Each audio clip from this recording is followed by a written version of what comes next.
Welcome back to a part 2 of solar panel installation. Today we're going to work on the controller.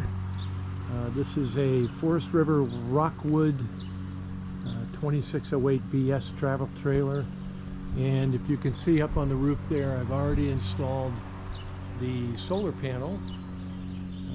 If you look below, I will give you either a link to the video part 1 or I'll give you the title. But today in this particular trailer 2608BS, if we go in the back here, we can see on the wall that is between the bedroom and the bathroom is a sticker on the wall, and that sticker says wired for solar. And if you look at the fine print here, it says pre-wired solar cables located behind decal. Use this decal as a cutout template. And it looks like, depending on the controller you get, there's a bigger one and a smaller one. What we bought is the GP-PWM-30-BT, and it's pretty small. And it actually came with this cutout, and since this cutout was fit on the back of this, and I'm going to assume that that cutout is the right size, and if we put this over here, it's pretty close, maybe slightly bigger, but pretty close.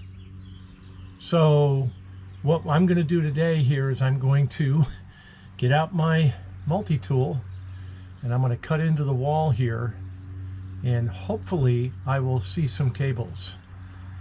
If I don't, then I got to go fishing, because the thickness of this door, or this wall, is obviously quite small, and there's no way for me to get down in the wall.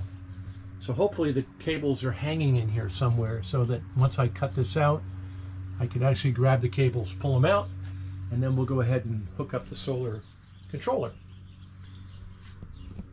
So while I get ready, I'm going to get my tools out, and let's see if we can't get this wall open. Okay, I think what I'm going to do first is I'm going to double check with the template that came with the solar controller, and just see if I can't draw with my Sharpie. I don't know if it'll come out because the label here is black. Yeah, I can see it, and so it looks like I'm gonna trust the sticker, I hope. And I'm going to use my nice DeWalt multi-tool with a wood bit in it. I'm not going to go in very deep because I don't want to hit any wires. So I'm just going to very carefully cut out the sticker. And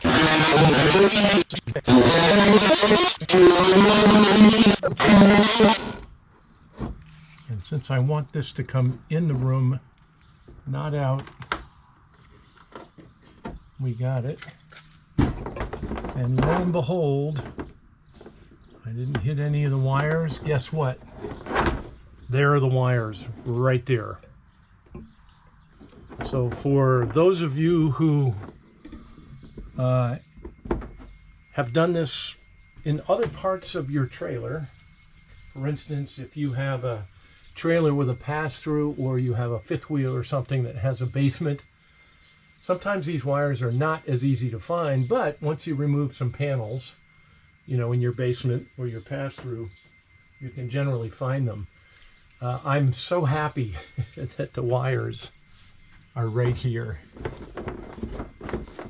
So I guess what I have to do is try to pull them out, and my goodness gracious, it looks like these two going up are going up to the solar panel, and let's see Oh, it says battery positive, battery negative. Oh, okay. I take it back. It looks like the red and the white go up to the solar panel. And these big ones here go to the battery. And what I'm really interested in finding out is, when I take off these wire nuts, I should have 12 volts here. Because if it's going right to the battery, that means it's already connected to the battery. And we're going to find that out here. So these had crimp protectors on the ends. What I did is I cut them off, because I need to cut them off in order to connect them to the controller. And with my meter, I connect one to the black and one to the red, and we can see that we do have connectivity all the way to the battery. That's very good. That means that we don't have to do anything in the front of the camper here. All we got to do is connect it up to the controller, the solar panel wires to 2 connectors, these wires to the other 2 connectors, and then we'll go ahead and mount the controller. One thing I want to remind you is that the connectors up on the roof for this pre-wired system, I have not connected the solar panels to the wire, because if I did, these would be live, and I don't want them live right now. So once we get this connected up to the controller and get the controller mounted, or maybe we'll test it before, then we'll go ahead and connect up the solar panels, and we should be ready to go. So let's see what we got next.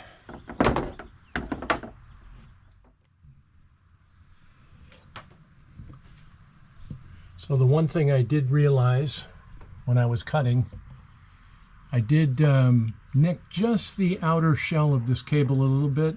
There was no exposed wires or anything, but just to be sure, I put a little black tape on it, and that way it'll keep it safe. It's not going to hit anything in the wall here when this goes in, but it's always better to be safe and cover that up. Again, it was just a tiny nick in the outer sheathing of this cable. No copper or anything was exposed, so it didn't go all the way in. So that's fixed up now, and I think we're ready to try to hook it up to the controller and see what we can do with generating some DC power. Okay, so as I was preparing the controller, what I did is all the set screws in the back, I went to back them all out so I can open the hole so we can get the wires in. And lo and behold, this one right here, that set screw was upside down. So somebody in the factory, I don't know how they did it, but this screw was put in upside down, so I had to go try to remove it. I'll show you a picture of it here over top of this view. But she's ready to go now. I'm going to go ahead and prep the wires and get the wires all set up and ready to connect up to the controller. Okay, so I've prepped the wires, making sure this black and red one don't touch, because that's 12 volts right to the battery. And then the solar panel. So what we're going to do is we're going to, in the end of this guy, we can see that this is solar plus, solar minus, battery minus, battery plus. So it's going to be red, black, white, and red. Red is always positive. So we'll go ahead and get the battery plus connected up. Solar battery plus, that goes in this end one. We stick it in the end here, and we'll tighten it down.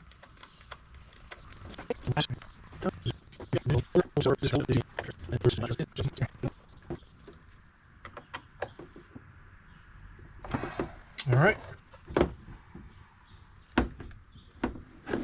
So it looks like we have a temperature, it's 0.7 volts, I guess. I'm not sure what that means. 84 degrees. I don't know where that's coming from. We'll have to read the instructions. But basically we have power to the panel. And what we'll have to do is go through a programming exercise because I'm using lithium ion. I have a LifePo, and they are two 100 amp hour batteries. So I have a total of 200 amp hours. And then I also have on the roof, since what we're putting in here is a Renogy 200 watt solar panel, just a single panel. The batteries are also from Renogy. And then the controller here is from GoPower. So we're going to go ahead upstairs and plug in the solar panels. Before we mount all this, I want to make sure that we see that we've got power coming in. And then we'll go ahead and finish up by peeling off this sticker and putting some screws in the wall and mounting this right inside the wall. Here we go. Okay, we went ahead and connected the solar panels upstairs, and we can see when it gets around to it's the battery, 13.9 volts, 10.2 amps, 20.8 volts from the panel up above. So we've got some charging going on here. It's in bulk rate, and we did set it to LifePo, the type of battery. So it looks like it's working. Everything's connected. I guess all I have to do now is to try to button this up, get it mounted, and go have a nice drink. I'm going to do that now.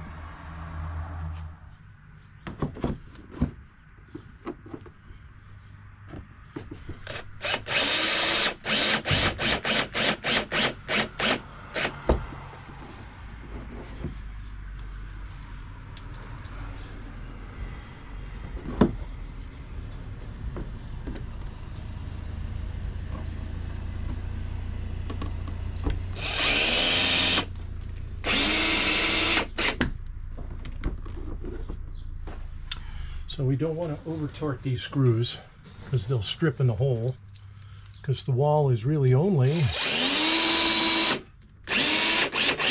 think it's like 1/8 luan. And so we'll finish screwing them in. I guess I don't really have to. Finish screwing them in with a hand screwdriver. Just make sure.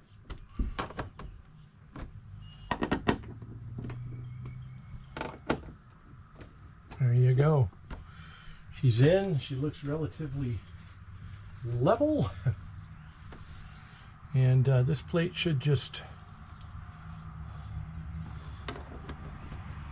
snap on. And there it is. So it looks like that we're generating 2.3 amps, 20.6 volts. It's almost 100 degrees. I don't know if that's right here. Probably is. Anyways, we're in. And when the battery needs charging, this will automatically take care of it. Just remember when you're putting this stuff together, if you're not comfortable doing electrical things, don't do this. Even though it's DC power, you could still hurt yourself, or you could blow up your batteries. I mean, there's all kinds of really crazy things that could happen. So just take your time, do your research, and have fun. Thanks for watching.